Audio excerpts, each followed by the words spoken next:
Ayan, good morning mga idol, good morning sa mga supporters ko, sa mga kapapait ko talaga ng mga solid, no.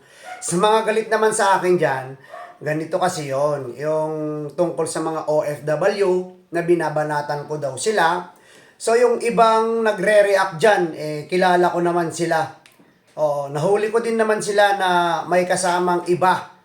Kayong mga OFW, ilag-ilag kayo o makisama na lang kayo kasi yung ginigising ko na pangyayari sa OFW bilang OFW ay according to my experience, Pero wag niyo akong gagayahin kasi single ako.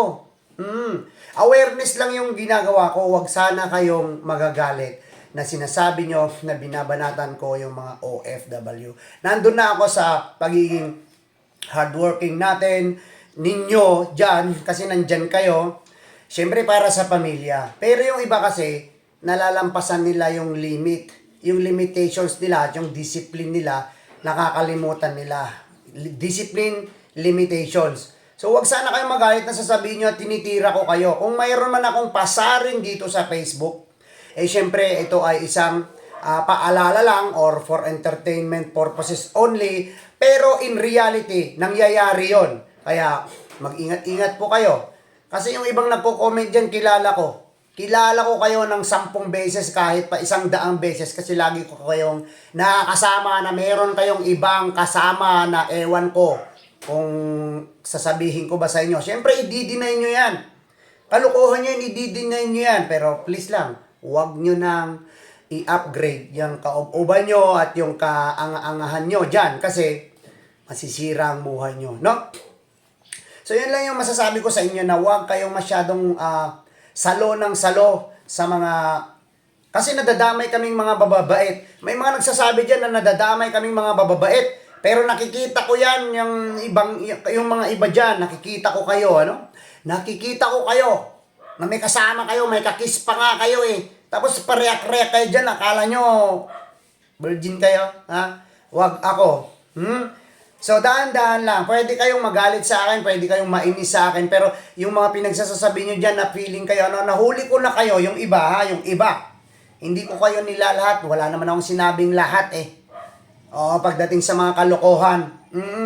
Pero sa kalokohan, todo ang kalokohan ng OFWs, lalo na sa mga babae. Yung mga single, sila nga yung mahinhin, sila yung mahirap kunin. Yung mga single, yung mga as-in na single. Yung madaling kunin yung mga may asawa. Sila pa yung medyo mahaliparot dyan na ang daling kunin. Sit-sit lang.